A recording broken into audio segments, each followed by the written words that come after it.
L'intime de Dieu ne va jamais commencer par ses déblocages. Il ne va jamais commencer par sa bénédiction. La fonction première de la prière, dans la pensée, dans la conception de l'intime de Dieu, c'est Seigneur, que ton cœur soit formé en moi.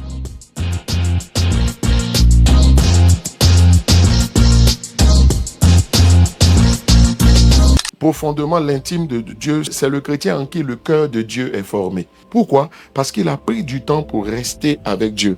Et le fait de rester avec Dieu fait que Dieu se télécharge en vous. En fait, vous téléchargez Dieu. Dieu se reproduit en vous. Et c'est ça que j'appelle le cœur de Dieu. En fait, quelqu'un qui a le cœur de Dieu, c'est un chrétien en qui Christ a eu le temps de se reproduire. Vous savez pourquoi? Parce que c'est quelqu'un qui passe du temps avec Dieu.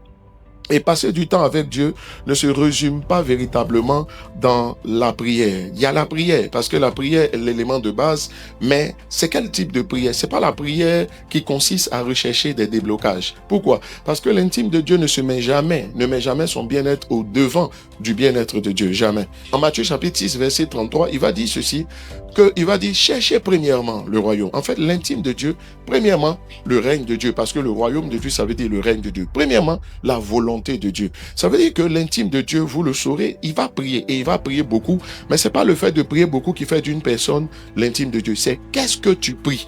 Qu'est-ce que tu pries? C'est ça qui fait de toi un intime de Dieu. L'intime de Dieu ne va jamais commencer par ses déblocages. Il va jamais commencer par sa bénédiction. Il ne voit pas la prière comme ayant la fonction première de travailler à ses déblocages. Pour lui, la fonction première de la prière, c'est pas que Dieu le bénisse, c'est pas que Dieu lui donne quelque chose. La fonction première de la prière, dans la pensée, dans la conception de l'intime de Dieu, c'est Seigneur, vraiment que ton cœur soit formé en moi. Sa prière, c'est Seigneur, délivre-moi de moi-même. Parce que le principe est que tant que vous n'avez pas enlevé votre chemise, vous ne pouvez pas mettre une autre chemise. Et la Bible le dit en Éphésiens chapitre 4, vous avez appris avec Christ à vous dépouiller premièrement du vieil homme avant de revêtir l'homme nouveau. Ça veut dire quand il n'y a pas de dépouillement, il n'y a pas de revêtement. Tu vois, parce qu'il faut se dépouiller. Donc, il est là, il dit, Seigneur, délivre-moi de moi-même. C'est quoi le cœur de Dieu? Vous savez, laissez-moi vous dire, le cœur de Dieu, c'est simplement le caractère de Dieu. N'est-ce pas? C'est ça. Et quand on parle du fruit de l'esprit, c'est le caractère de Dieu, simplement.